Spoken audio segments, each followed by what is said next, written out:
మనము అన్ని విషయాలలో ఆశీర్వదింపబడాలనేది దేవుని యొక్క చిత్తమై ఉన్నది.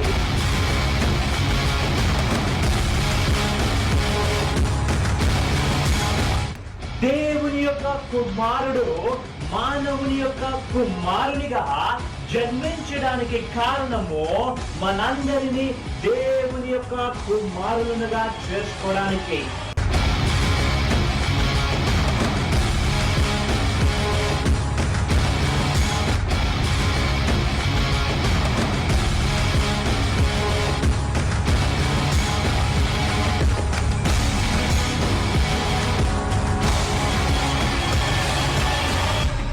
We need to walk from glory to more glory. మహిమ నుంచి అధిక మహిమలోనికి మనము ప్రవేశించాలి. హల్లెలూయా.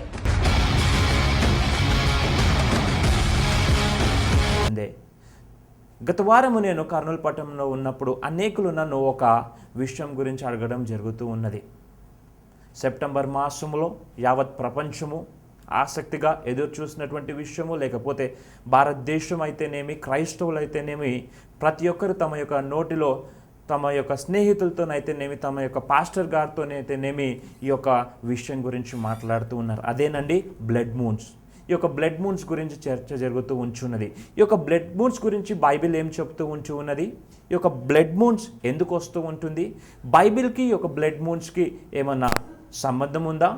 What are this celestial signs? ఈ యొక్క సైన్స్ అయితేనేమి, ఈ యొక్క సిగ్నల్స్ అయితేనేమి, ఆకాశంలో మనకు కనిపిస్తున్నటువంటి యొక్క వింతలు బైబిల్ గురించి ఏం చెబుతున్నాయి, లేకపోతే దేవుడు ఏమన్నా దీని ద్వారా మనకు బోధించాలని అనుకుంటున్నాడని అనేకమైనటువంటి ప్రశ్నలతో ప్రజలు తమ యొక్క డౌట్ని, లేకపోతే తమ యొక్క సందేహమును వ్యక్తపరుస్తూ ఉంచున్నారు. నన్ను కూడా అనేక మంది ఈ యొక్క విషయాల గురించి అడగడం జరిగింది.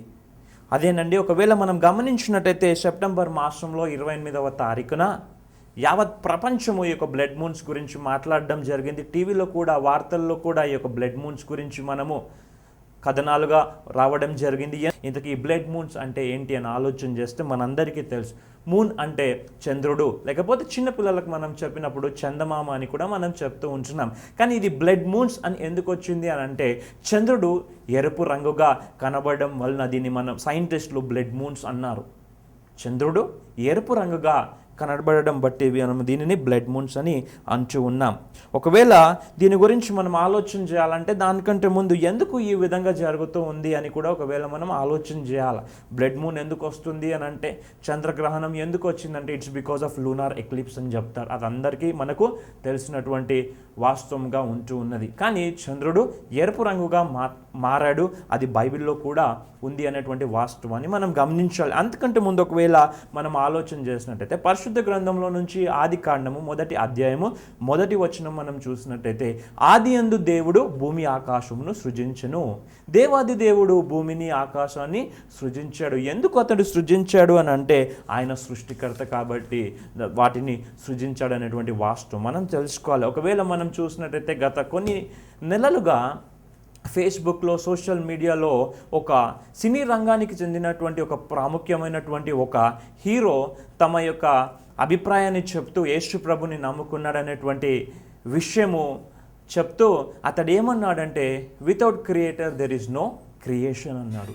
అంటే సృష్టికర్త లేనిది సృష్టి లేదు అని తన యొక్క అభిప్రాయాన్ని వ్యక్తం చేయడం జరిగింది. ఆ యొక్క సినీ పరిశ్రమకు చెందినటువంటి ఆ యొక్క వ్యక్తి యేసు ప్రభుని అంగీకరించాడు అని సోషల్ మీడియాలో అతని గురించి ప్రాచుర్యం జరుగుతూ ఉంటున్నది. ఏదైపోయినప్పటికీ కూడా మన బైబిల్ చెప్తున్నటువంటి సత్యం ఏంటంటే, సృష్టికర్త లేనిది సృష్టి అనేది లేదు. కాబట్టి దేవాది దేవుడు ఈ యొక్క సృష్టిని సృజించాడని మనం ఆది కాండం ఒకవేళ చదివినట్టయితే మనకు అర్థమవుతూ ఉంచున్నది అనేటువంటి వాస్తవాన్ని గమనించాలి. ఒకవేళ ఇంకా మనం చూసినట్టయితే ఈరోజు మనం బ్లడ్ మూన్స్ గురించి మాట్లాడుకుందాం. బ్లడ్ మూన్స్ ఎరుపు రంగుగా చంద్రుడు ఎందుకున్నాడు, బైబిల్కి దానికి ఏమి సాదృశ్యము, బైబిల్ ఈ యొక్క బ్లడ్ మూన్స్ గురించి ఏం చెప్తుందని కూడా మనం తెలుసుకొని మరి ఒకసారి దేవుని యొక్క గొప్పతనాన్ని, బైబిల్ యొక్క ఔన్నత్యాన్ని, బైబిల్ ప్రవచనాత్మకమైనటువంటి గ్రంథము కాబట్టి ప్రతి వ్యక్తి బైబిల్ చెప్పినటువంటిది నమ్మాలని మరి ఒకసారి దేవాది దేవుడు మనకు జ్ఞాపకం చేస్తూ ఉంటున్నారు. ఎంత పెద్ద వ్యక్తి అయినా సరే, ఎంత పెద్ద నాయకుడైనా సరే, ఎంత పెద్ద పేరు మోసినటువంటి వ్యక్తి అయినా బైబిల్ ముందు బైబిల్ సత్యమని అంగీకరించాలనేటువంటి వాస్తవాన్ని మనం గమనించాలి ప్రియులారా. ఒకవేళ మనం గమనించినట్టయితే ఆదికాండము 1వ అధ్యాయము 14వ వచనం, బైబిల్ ఉన్నవారు గమనించండి. ఆదికాండము 1వ అధ్యాయము 14వ వచనం నేను చదువుతాను, జాగ్రత్తగా గమనించాలని నేను ఆశపడుతూ ఉంచున్నాను. చూడండి, దేవుడు పగటిని రాత్రిని వేరుపరచినట్లు ఆకాశ విశాలమందు జ్యోతులు కలుగును గాకనియు, అవి సూచనలను కాలములను దిన సంవత్సరములను సూచించుటకై యుండును గాకనియు. ఒకవేళ మనం ఆలోచన చేసినట్టయితే దేవుడు ఆకాశమందు ఏం చేశాడు? పగటిని చీకటిని వేరు చేసి ఆకాశంలో ఆ యొక్క జ్యోతులు సంవత్సరమును అంతేకాకుండా కాలమును మరియు సూచించినట్టుగా ఉంచున్నాయని దేవుని యొక్క వాక్యం సెలవిస్తూ ఉంటుంది. దేవుడు ఆకాశాన్ని సృజించాడు, భూమిని ఆకాశాన్ని సృజించాడు. ఆకాశంలో నక్షత్రాలు, సూర్యుడు, చంద్రుడి రకరకాలైనటువంటి జ్యోతులు, గ్రహాలు, ప్లానెట్స్ అనేవి ఉంచి ఉన్నాయనేటువంటి వాస్తవాన్ని మనం గమనించాలి. ఇంగ్లీష్లో చూసినట్టయితే ఇంకా బాగా మనకు అర్థమవుతూ ఉంటుంది. Let them be for signs and signals for days and years అని అక్కడ రాయబడి ఉంటుంది. Let them be for signs and seasons. చాలాసార్లు ఇక్కడ సీజన్స్ అనేటువంటి మాటను అనేకులు అపార్థం చేసుకున్నటువంటి ప్రమాదం ఉంచి ఉన్నది. సీజన్స్ అనగా ఋతువులు అని, సీజన్స్ అనగా ఎండాకాలము, చలికాలము, వానకాలము, సమ్మర్, వింటర్, రెయినీ సీజన్, లేకపోతే స్ప్రింగ్ సీజన్, ఈ విధంగా తమ యొక్క అభిప్రాయము వ్యక్తం చేస్తూ ఉంటారు. కానీ ఈ సీజన్స్ అనేటువంటి మాట హీబ్రూ పదములో నుంచి వచ్చినట్టుగా మనం గమనించవచ్చు. హీబ్రూలో దీన్ని మనం ఏమంటామంటే మోయెడ్ అంటాం, MOED. మోయెడ్ అనేటువంటి మాట నుంచి ఇది సీజన్స్గా తర్జుమా చేయబడింది. ఈ మోయెడ్ లేకపోతే ఈ సీజన్స్ అనే మాటకు సరైనటువంటి అర్థం ఏంటి అని ఆలోచన చేసినట్టయితే అపాయింటెడ్ టైం, లేకపోతే ఫిక్స్డ్ టైం, లేకపోతే అపాయింటెడ్ ఫెస్టివల్ అనేటువంటి అర్థం వస్తూ ఉన్నది. అనగా ఈ సీజన్స్ అనేటువంటి మాట ఎక్కడైతే ఇంగ్లీష్ బైబిల్లో, ఒకవేళ తెలుగులో మనం చూసినట్టయితే దీని గురించి సూచనలను కాలములు అని, ఎక్కడైతే కాలములను అని రాయబడి ఉన్నదో అక్కడ మోయెడ్ అనేటువంటి హీబ్రూ భాష నుంచి వచ్చింది. మోయెడ్ అనగా అపాయింటెడ్ టైం, ఫిక్స్డ్ టైం, లేకపోతే అపాయింటెడ్ ఫెస్టివల్ అని బైబిల్ మనము ఒకవేళ హీబ్రూలో చూసినట్టయితే మనకు అర్థమవుతూ ఉన్నది. అనగా ఇంకా మనము క్లుప్తంగా దాని గురించి ఆలోచన చేసినట్టయితే అది పండుగల గురించి మరియు సంతోషకరమైనటువంటి విషయాల గురించి సంబోధించడానికి ఈ యొక్క మోయెడ్ అనేటువంటి పదమును వాడినట్టుగా బైబిల్లో మనం అర్థం చేసుకునవచ్చు. ఈ ఆదికాండము 1వ అధ్యాయము 14వ వచనంలో ఏదైతే మోయెడ్ అని రాయబడి ఉందో అదే ఇశ్రాయేల్ ప్రజల గురించి దేవుడు మాట్లాడుతున్నప్పుడు కూడా ఆ పర్ణశాల పండుగ అప్పుడు, పస్కా పండుగ అప్పుడు కూడా ఈ మోయెడ్ అనేటువంటి పదమును వాడాడు. It indicates the festival as well as the harvest of Israelites. పండుగల గురించి మరియు కోతకాల పండుగల గురించి, వర్ణశాల పండుగల గురించి కూడా ఈ యొక్క మోయెడ్ అనేటువంటి పదము వాడబడిందని దేవుని యొక్క వాక్యం మనకు సెలవిస్తుంది. రెండవది మనం చూసినట్టయితే సూచనలను మరియు కాలములను, సైన్స్ అండ్ సీజన్స్. సీజన్స్ అంటే మోయెడ్ అని తెలుసుకున్నాం. ఇప్పుడు మనము సైన్స్ అనేటువంటి ఈ యొక్క సైన్ అనేటువంటి ఈ యొక్క హీబ్రూ పదం ఏంటంటే OTH. దీన్ని మనము సరైనటువంటి అర్థం ఏమని వస్తుందంటే బ్యానర్, లేకపోతే ప్లెడ్జ్, లేకపోతే విట్నెస్, లేకపోతే సైన్. అంటే సైన్స్ అండ్ సీజన్స్ అంటే దేవుడు అప్రోప్రియేట్ టైంలో, అతడు అనుకున్నటువంటి ఆ సమయంలో ఆకాశములో ఒక సూచనల ద్వారా అతడు తెలియపరచాలనుకున్నటువంటి సత్యమును తన ప్రజలకు తెలియపరచడము అనేటువంటి అర్థము సరైనటువంటి అర్థముగా మనం అర్థం చేసుకున్నట్టయితే ఈ అర్థం వస్తుంది. అంటే దేవుడు తన యొక్క సైన్స్ని లేకపోతే తన యొక్క సూచనలను, ఆ యొక్క వాటిని అతడు ఏదైతే చెప్పాలనుకున్నాడో అది ఆ కాలములో, ఆ ఫెస్టివల్ టైంలో, ఆ సమయంలో చెప్పడం. God wants to convey some message to his people. God wants to show some signal to his people. అతడు తన యొక్క సూచనలు కానీ తన యొక్క చిత్తం ఏమై ఉన్నదో కన్వే చేయడానికి, ప్రజలకు తెలపడానికి ఈ యొక్క జ్యోతులను దేవుడు వాడుకున్నట్టుగా దేవుని యొక్క వాక్యం మనకు సెలవిస్తుంది. అందుకే మనం చూస్తూ ఉంటాం మత్తయి సువార్త 2వ అధ్యాయము 2వ వచనంలో చూస్తే బైబిల్ ఉన్నవారు గమనించండి. మత్తయి సువార్త 2వ అధ్యాయము 2వ వచనము. యూదులు రాజుగా పుట్టినవాడు ఎక్కడనున్నాడు? తూర్పు దిక్కున మేము ఆయనను నక్షత్రమును చూచి ఆయనను పూజింపవచ్చుతామని చెప్పిరి. హల్లెలూయా, ప్రభు నామమునకు మహిమ కలుగును గాక. ఇక్కడ తూర్పు దేశపు జ్ఞానులు ఏం చేశారు? యేసు ప్రభు పుట్టినప్పుడు ఆ యొక్క నక్షత్రాన్ని చూసి వచ్చారు.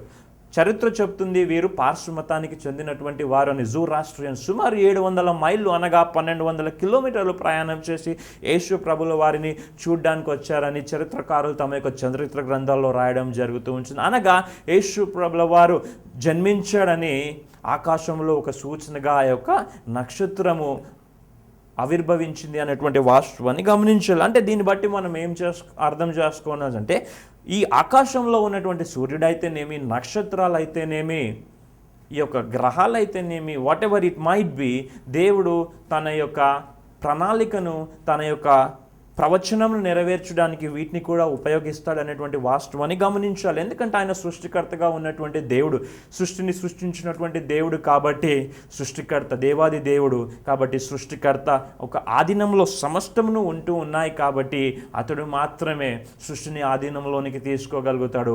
God can be in time or he can be out of time. సమయంలో ఉండొచ్చు, సమయం వెలుపల కూడా దేవుడు ఉండొచ్చు. ఎందుకంటే ఆయనే ఆల్ఫయు మరియు ఒమేగా ఉంటున్నాడు అనేటువంటి వాస్తవాన్ని మనం గమనించాలి ప్రియులారా.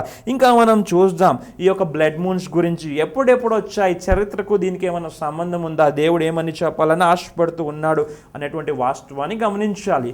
ఒకవేళ మనం చూసినట్టయితే ప్రపంచవ్యాప్తంగా సెప్టెంబర్ 28వ తారీఖున మనము బ్లడ్ మూన్ గురించి చూసాం. భారతదేశంలో మన ప్రకారం ఇది సెప్టెంబర్ 28, కానీ ఒక వెస్ట్రన్ కంట్రీస్లో ఒకవేళ మనం చూసినట్టయితే అది సెప్టెంబర్ 27వ తారీఖున ఈ యొక్క ఆకాశంలో చంద్రుడు ఎరుపు రంగుగా మారడము అనేకులు చూడడం జరిగింది. కొన్నిసార్లు అయితే మనం చూసినట్టయితే అవి చూడడానికి ప్రత్యేకమైనటువంటి ఏర్పాట్లు కూడా చేయడము జరుగుతూ ఉన్నది. ఒకవేళ మనకు ఎప్పుడు వచ్చింది ఈ యొక్క బ్లడ్ మూన్ అని ఒకవేళ ఆలోచన చేసినట్టయితే ఏప్రిల్ 2014 నుంచి సెప్టెంబర్ 27, 2015వ సంవత్సరం వరకు ఈ యొక్క బ్లడ్ మూన్ వచ్చింది. బ్లడ్ మూన్ అని నేను అనట్లేదు, బ్లడ్ మూన్స్ అని ఎందుకు అంటున్నానంటే ఆ యొక్క సంవత్సరంలో, ఆ యొక్క కాలంలో వరుసగా 4 సార్లు కంటిన్యూస్లీ 4 టైమ్స్ ఈ యొక్క బ్లడ్ మూన్ చంద్రుడు ఎరుపు రంగుగా మారడము 4 టైమ్స్ కన్సిక్యూటివ్గా జరగడం, 4 టైమ్స్ లూనార్ ఎక్లిప్స్ రావడం, చంద్రగ్రహణం రావడము, మరియు ఆ యొక్క గ్రహణం ఏ రోజైతే చంద్రుడు ఎరుపు రంగుగా మారాడో ఆ రోజు యూదుల పండుగ దినముగా ఉండడము కాబట్టే దానికి అంత ప్రాముఖ్యం వచ్చిందనేటువంటి వాస్తవాన్ని గమనించాలి. ఒకవేళ మనం గమనించినట్టయితే బైబిల్ ఉన్నటువంటి వారు యావేలు ప్రవక్త రాసినటువంటి యావేలు 2వ అధ్యాయము 30-31వ వచనం చదవాల్సిందిగా మనవి చేస్తూ ఉంటున్నాను. Joel chapter 2 verse 30 and 31. యావేలు రాసినటువంటి ప్రవక్త రాసినటువంటి యావేలు 2వ అధ్యాయము 30-31. బైబిల్ ఉన్నవారు గమనించండి. ఆకాశమందును భూమి యందును మహత్కార్యములను అనగా రక్తమును అగ్నిని ధూపస్తంభములను కనపరచెదను. యెహోవా యొక్క భయంకరమైన ఆ మహాదినము రాకమునుపు సూర్యుడు తేజోహీనుడుగాను చంద్రుడు రక్తవర్ణముగాను మారును. హల్లెలూయా. చంద్రుడు రక్తవర్ణముగా అనగా ఎరుపు రంగుగా మారునని ఆ యొక్క మహాదినము రాకముందు ఈ యొక్క సంఘటనలు జరుగుతాయన్నటువంటి వాస్తవాన్ని మనం గమనించాలి. బైబిల్ కూడా అదే మనకు ధృవీకరిస్తూ ఉంచున్నది. బైబిల్ సత్యమైనటువంటి గ్రంథము, బైబిల్ ప్రవచనాత్మకమైనటువంటి గ్రంథము, బైబిల్ చారిత్రకమైనటువంటి గ్రంథము, అంతేకాకుండా అనేకమైనటువంటి మర్మాలు బైబిల్లో ఉంచి ఉన్నాయి. కాబట్టి Bible is a prophetical book, Bible is a historical book, Bible is book of mysteries అనేటువంటి వాస్తవాన్ని మరొకసారి మీ ముందు నేను పెట్టాలని ఆశపడుతూ ఉంటున్నాను. ఇదే వాస్తవం అపోస్తుల కార్యం 2వ అధ్యాయము 19-20 వచనంలో పేతురు కూడా ఆ యొక్క పెంతెకోస్తు దినమున బోధించినప్పుడు 3000 మందికి బోధించినప్పుడు కూడా ఈ యొక్క వాస్తవమును, ఈ యొక్క చంద్రుడు రక్తవర్ణముగా ఎరుపు రంగుగా మారునని కూడా చెప్పడం జరుగుతూ ఉంది. ఒకవేళ దీని గురించి మనం ఆలోచన చేయాలంటే ఈ యొక్క తారీఖులలో ఎందుకు వచ్చాయి మీరు చూసినట్టయితే నా వెనుకల ఒక స్క్రీన్ ఉంది. ఆ స్క్రీన్లో కొన్ని డేట్స్ ఉన్నాయి. ఈ డేట్స్కి బైబిల్కి ఏమన్నా సంబంధం ఉందా అనేటువంటి ప్రశ్న కూడా మీకు రావచ్చు. ఈ తారీఖులు ఎందుకు పెట్టాడు, ఈ తారీఖులకు బైబిల్కి ఏమన్నా సంబంధం ఉందా? అని ఒకవేళ మనం ఆలోచన చేస్తే దాని గురించి కూడా నేను మీ ముందు పెట్టాలని ఆశపడుతూ ఉన్నాను. ఆ తారీఖులకు బైబిల్కి ఏమైనా సంబంధం ఉందా అని తెలుసుకోవాలంటే మనము ఏం చేయాలి అంటే మనము క్యాలెండర్ని చూడాలి. బేసికల్గా ఒకవేళ మనం ఆలోచన చేసినట్టయితే మనం పాటించేటువంటి ఆ యొక్క కాలములు కానీ దినాలు కానీ మనం పాటించేటువంటి క్యాలెండర్ వెస్టర్న్ క్యాలెండర్స్. సంవత్సరంలో 365 దినాలు ఉంటాయి, లీప్ ఇయర్లో 366 దినాలు ఉంటాయని మనం పాటిస్తూ ఉంటున్నాం. ఒకవేళ మనం ఆలోచన చేసినట్టయితే ప్రాముఖ్యంగా మనము 4 రకాలైనటువంటి క్యాలెండర్స్ని మనం గమనించవచ్చు. ఒకటి ఏంటంటే రోమన్ క్యాలెండర్స్. రోమియోలు వారి యొక్క దినాలను మరియు వారి యొక్క ఋతువులను లేకపోతే వారికి కావాల్సినటువంటి దినాలను లేకపోతే ఏ రోజు సెలవు దినము ఏ రోజు పని దినం అని వారు పాటించడానికి వారు సపరేట్గా ఒక క్యాలెండర్ని ఏర్పరచుకున్నారు. దాన్ని మనం రోమన్ క్యాలెండర్ అంటాం. రెండవది జూలియన్ క్యాలెండర్, మూడవది గ్రెగోరియన్ క్యాలెండర్. దీన్నే మనము వెస్ట్రన్ క్యాలెండర్ అంటాం. అంటే ఇప్పుడు మనము సంవత్సరానికి 365 దినాలు ఉన్నాయని మనం పాటించే ఈ క్యాలెండరే వెస్ట్రన్ క్యాలెండర్, లేకపోతే దీన్నే మనము గ్రెగోరియన్ క్యాలెండర్ అంటాం. నాలుగవది జూయిష్ క్యాలెండర్, యూదులు పాటించినటువంటి ఆ యొక్క క్యాలెండర్. అయితే మనం ఎప్పుడైతే ఈ బ్లడ్ మూన్స్ గురించి ఆలోచన చేస్తూ ఉన్నామో మనము యూదుల క్యాలెండర్ వారు పాటించే ఆ దినాలను ఆ దృష్టిలో మనం చూసినట్టయితే మన ఈ యొక్క బ్లడ్ మూన్స్ గురించి మనకు తేటగా అర్థమవుతూ ఉంటున్నది. ఈ యొక్క బ్లడ్ మూన్స్ గురించి మనం తెలుసుకోవాలంటే వాస్తవంగా ఇశ్రాయేలు చరిత్రను మనం తెలుసుకోవాలి. చాలామందికి ఇశ్రాయేలు చరిత్ర సరిగా తెలీదు. ఈ ఇశ్రాయేలీల యొక్క చరిత్ర మనకు సరిగైనటువంటి విధంగా మనం తెలుసుకున్నట్టయితే ఈ యొక్క బ్లడ్ మూన్స్ గురించి మనం అర్థం చేసుకోవడానికి ఒక ప్లాట్ఫామ్గా ఉంటుంది అనేటువంటిది నేను మీకు మరొకసారి మీకు జ్ఞాపకం చేస్తా ఉన్నా. మనకందరికీ తెలుసు మత్తయి సువార్త 24వ వచనం ఒకవేళ మనం గమనించినట్టయితే యేసు ప్రభు యొక్క కడవరి దినాల కొరకు అది రాయబడి ఉన్నది. ఆ రాకడకు సూచనలని అనేకులు విశ్వసిస్తూ ఉంటారు. 2వ వచనం చూడండి, మత్తయి సువార్త 24వ అధ్యాయము 2వ వచనం. మీరు ఇవన్నీ చూచుచున్నారు కదా, రాతి మీద రాయి ఒకటైనను ఇక్కడ నిలిచి ఉండకుండా పడద్రోయబడునని మీతో నిశ్చయముగా చెప్పుచున్నాను. అక్కడ ఉన్నటువంటి శిష్యులు ఆ దేవాలయం యెరూషలేము దేవాలయంలో ఒకవేళ గమనించినట్టయితే సుమారు 70 ఫీట్ల పొడవు మరియు 10 ఫీట్లు ఎత్తుగలిగినటువంటి ఆ భారీ రాతులను ఆ దేవాలయం కట్టడానికి నిర్మించినట్టు ఆ రాళ్ళను చూసినప్పుడు దేవుడు ఏమంటున్నారంటే ప్రతి రాయి ఇక్కడ నుంచి దొర్లింపబడుతుంది అని దేవుడు చెప్తూ ఉన్నాడు. ఇక్కడ చాలామంది బైబిల్ని అర్థం చేసుకోవడంలో కొంచెము తప్పుత్రోవగా వెళ్తూ ఉంటారు. సరైనటువంటి విధంగా దేవుని యొక్క వాక్యంను డివైడ్ చేయలేకపోతూ ఉంచారు. కొంతమంది ఏమని నమ్ముతారంటే మత్తయి సువార్త 24వ అధ్యాయంలో ఏదైతే జరిగిందో ఇది యేసు ప్రభుల వారు అక్కడ ఉన్నటువంటి వారు ఏమని నమ్మారంటే యేసు ప్రభుల వారు దేవాలయం నాశనం గురించి మాట్లాడాడు. వెంటనే ఆ దేవాలయం నాశనమైన తర్వాతనే దేవుని యొక్క రెండో రాకడ వస్తుంది అనేటువంటి అభిప్రాయంలో అక్కడ ఉన్నటువంటి వారు ఉన్నారు. ఎందుకంటే వారికి ఆ విధంగా వాళ్ళు అర్థం చేసుకోవడం జరిగింది. ఈ కాలంలో ఉన్నటువంటి ఇప్పుడున్నటువంటి బైబిల్ పండితులు అయితేనేమి దైవజనులు అయితేనేమి కొంతమంది పాస్టర్లు, అందరు కాదండి, కొద్దిమంది ఏమనుకుంటున్నారంటే ఈ మత్తయి సువార్త 24వ అధ్యాయంలో ఏదైతే రాయబడి ఉందో ఇది దేవుని యొక్క రాకడకు సంబంధించినటువంటి విషయము, చరిత్రకు సంబంధం లేదనేటువంటి అభిప్రాయంను వ్యక్తం చేస్తుంటారు. కానీ బైబిల్ని ఒకవేళ క్షుణ్ణంగా మనం గమనించినట్టయితే ఆసక్తికరమైనటువంటి వాస్తవాలు మనకు కనిపిస్తూ ఉంటాయి. ఒకవేళ చూసినట్టయితే మత్తయి సువార్త 24వ అధ్యాయంలో మొదటి భాగములో మనము దేవాలయం నాశనం గురించి యేసు ప్రభులు వారు మాట్లాడినట్టుగా రెండవ భాగంలో దేవుని యొక్క రాకడ గురించి మాట్లాడడం జరిగింది. దేవాలయం నాశనం అనగా 70 ADలో జరిగినటువంటి దేవాలయం నాశనం గురించి, రెండవ భాగము దేవుని యొక్క రాకడ ఆ మహాప్రభు దినము కంటే ముందు జరిగేటువంటి సంఘటనల గురించి కూడా అక్కడ రాయబడి ఉంది. అయితే మొదటి ఈవెంట్కి మొదటి ఘట్టానికి రెండవ ఘట్టానికి చాలా గ్యాప్ ఉన్నది. సుమారు మొదటి ఈవెంట్ అయింది సుమారు 1900 సంవత్సరాల పైన అయింది. రెండవ ఈవెంట్ జరగవలసి ఉన్నదనేటువంటి వాస్తవాన్ని గమనించాలి. రెండు ఒకటేసారి జరగలేదు. దీనికి మధ్యలో సుమారు 1900 సంవత్సరాల పైన డిస్టెన్స్ అనేది ఉంది. ఇది మనం ఎలా అర్థం చేసుకోగలుగుతున్నామంటే మనం ఈ కాలంలో ఇప్పుడు మనం నివసిస్తూ ఉంటున్నాం కాబట్టి మనం దాన్ని అర్థం చేసుకునవచ్చు. ఒకవేళ ఇశ్రాయేలు చరిత్ర గురించి మాట్లాడినట్టయితే 68, 69 ADలో రోమా సామ్రాజ్యాన్ని నీరో చక్రవర్తి పాలించేటువంటి వాడు. ఇతడు బహు క్రూరుడుగా ఉంచి ఉన్నాడు. ఇతను 69వ సంవత్సరంలో 69 ఏడీలో ఇతడు మృతి చెందడం జరిగింది. ఈ యొక్క దేవాలయంను నాశనం చేయాలి అని అనుకున్నప్పుడు అతడు 69 ఏడీలో ఈ యొక్క నీరో చక్రవర్తి చనిపోయినప్పుడు ఏమైందంటే వెస్పియన్ అనేటువంటి రాజు, వెస్పియన్ అనేటువంటి ఈ యొక్క వ్యక్తి రోమా సామ్రాజ్యానికి అధిపతిగా లేకపోతే రాజుగా నియమింపబడ్డాడు. ఈ యొక్క వెస్పియన్ రాజు క్రింద టైటస్ అనేటువంటి వ్యక్తి ఈ యొక్క యెరూషలేము దేవాలయంని నాశనం చేస్తాడు. అందుకే ఈ యొక్క మత్తయి సువార్త 68 ఏడీలో రాయబడి ఉంది. అంటే 70 ఏడీలో మహాభయంకరమైనటువంటి ఆ దినము దేవాలయము నాశనం, destruction of temple of Jerusalem అనేటువంటిది 70 ఏడీలో జరిగింది అనేటువంటి వాస్తవాన్ని గమనించాలి. ఈ విధంగా బహుశ్రమ, మీరు మత్తయి సువార్త 24వ అధ్యాయం చదివినట్టయితే ఆ శ్రమ గురించి అక్కడ తేటగా రాయబడి ఉంది. యూదులు చెదిరిపోవడం జరిగింది, పారిపోవడం జరిగింది. అందుకే అంటాడు, మీరు చలికాలమైనను విశ్రాంతి దినంనైనను మీరు పారిపోకుండా చూసుకుని, ఆ కాలంలో గర్భిణీలకు శ్రమ, ఈ శ్రమ వచ్చినప్పుడు వారు పారిపోలేరు కాబట్టి పారిపోవాలనుకుంటే అది ఇబ్బందికరంగా ఉంటూ ఉన్నది గర్భిణీలకు. అందుకని వారికి శ్రమ.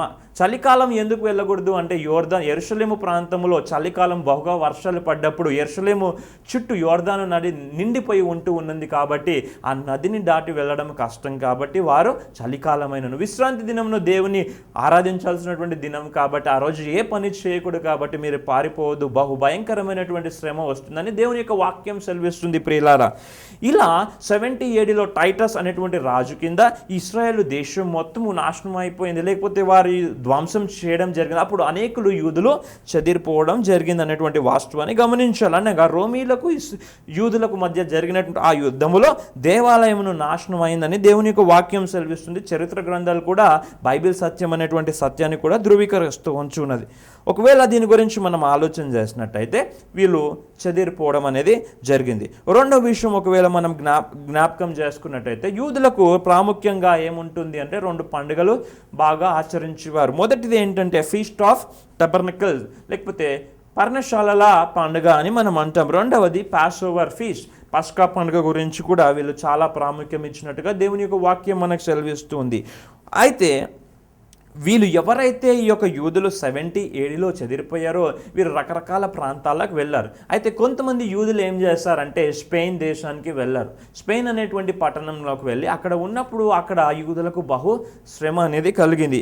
అక్కడ ఉన్నటువంటి రాజు మరియు అక్కడ ఉన్నటువంటి రాణి, అక్కడ ఎవరైతే పరిపాలిస్తున్నారో స్పెయిన్ దేశంలో వాళ్ళ నుంచి వీరికి బహుశ్రమ జరిగింది. ఈ యొక్క యూదులు తమ యొక్క మతాన్ని వదిలిపెట్టి వారు ఏ మతాన్ని అయితే పూజిస్తూ ఉన్నారో ఆ మతంలోకి చేరమని బహుశ్రమ జరగడము, వందలాది వేలాది మంది యూదులు చనిపోవడం, వారి యొక్క ఆస్తి ధ్వంసం కావడం అనేది జరిగింది అనమాట. ఇలా జరిగినటువంటి ఆ సమయంలో బహుకరమైనటువంటి శ్రమ ఈ యొక్క యూదులకు వచ్చింది. ఇలా వచ్చినటువంటి సమయంలో ఏమైందంటే అక్కడి నుంచి యూదులు వేరే పట్టణానికి వెళ్ళాలని ఆశపడ్డారు. అప్పుడు మొదటిగా మనము ఈ యొక్క చంద్రుడు ఎరుపు రంగుగా మారడం మనం చూసాం. 4 కాన్సిక్యూటివ్ ఈవెంట్స్, 4 సార్లు ఈ యొక్క చంద్రగ్రహణం రావడము, చంద్రుడు ఎరుపు రంగుగా మారడము అప్పుడు ఆకాశములో మనము గమనించినాం. అది ఎప్పుడు జరిగిందంటే ఏప్రిల్ 2, 1493వ సంవత్సరంలో. అప్పుడు పస్కా పండుగ దినమున యూదుల క్యాలెండర్, జూయిష్ క్యాలెండర్ ప్రకారం ఆ రోజు పస్కా పండుగ దినమున చంద్రుడు ఎరుపుగా మారాడు. రెండవది సెప్టెంబర్ 25, 1490, సెప్టెంబర్ 25, 1493 సంవత్సరంలో వర్ణశాల పండుగ అప్పుడు కూడా ఈ విధంగా జరిగింది. మూడవది మార్చ్ 22, 1494 మరియు దీని పస్కా పండుగ దినం.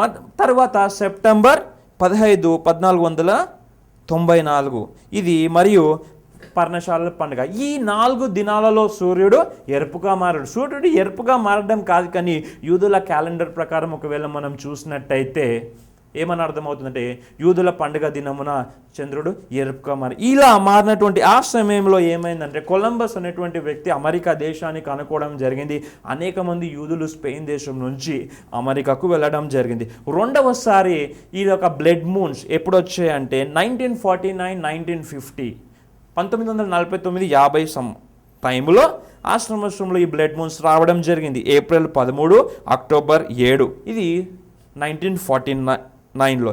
ఏప్రిల్ 2 మరియు సెప్టెంబర్ 26 ఇది 1950లో. ఈ కాలంలో చంద్రుడు ఎరుపు రంగు. ఈ తారీఖులు కూడా పస్కా పండుగ మరియు పర్ణశాల పండుగ దినముననే చంద్రుడు ఎరుపు రంగుగా మారాడు. ఇలా జరిగినప్పుడు ఏమైందంటే దేవుడు ప్రవచనం చేశాడు, నా ప్రజలు చెదిరిపోతారు, తిరిగి మరి నా దగ్గరకు వస్తారని. అందుకే 70 ADలో దేవాలయం నాశనం అయిపోయినప్పుడు ఇశ్రాయేల్ దేశం ప్రపంచ పట్టికల నుంచి వెళ్ళిపోయింది.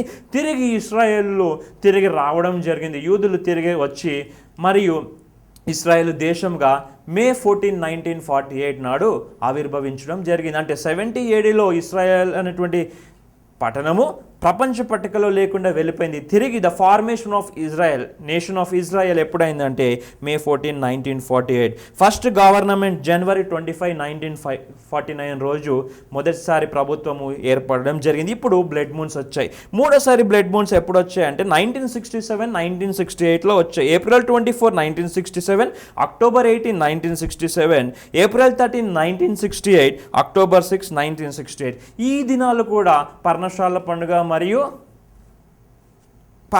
పస్కా పండుగ దినాననే చంద్రుడు ఎరుపు రంగుగా మారాడు. ఇప్పుడు ఏమైందంటే 1967లో అరబ్బులకు యూదులకు బహుకరమైనటువంటి యుద్ధం జరిగింది. 6 రోజులు జరిగినటువంటి ఈ యొక్క యుద్ధంలో సుమారు 779 మంది ఇశ్రాయేలు చనిపోతే 21,000 మంది అరబ్బులు చనిపోవడం జరిగింది.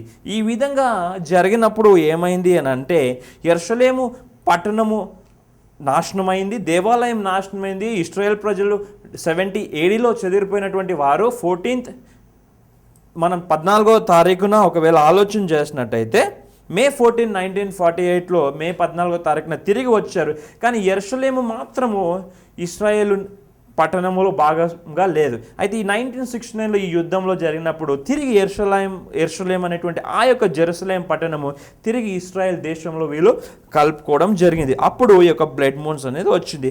4వసారి బ్లడ్ మూన్స్ ఎప్పుడు వచ్చిందని ఆలోచన చేసినట్టయితే మనం గమనించినట్టయితే ఇదివరకే చెప్పినాను, వెనకాల డేట్స్ కూడా ఉన్నాయి. 2014 మరియు 2015లో వచ్చింది. చివరిసారి 28వ తారీఖు సెప్టెంబర్ రోజు అంటే ఫీస్ట్ ఆఫ్ టబర్నకల్.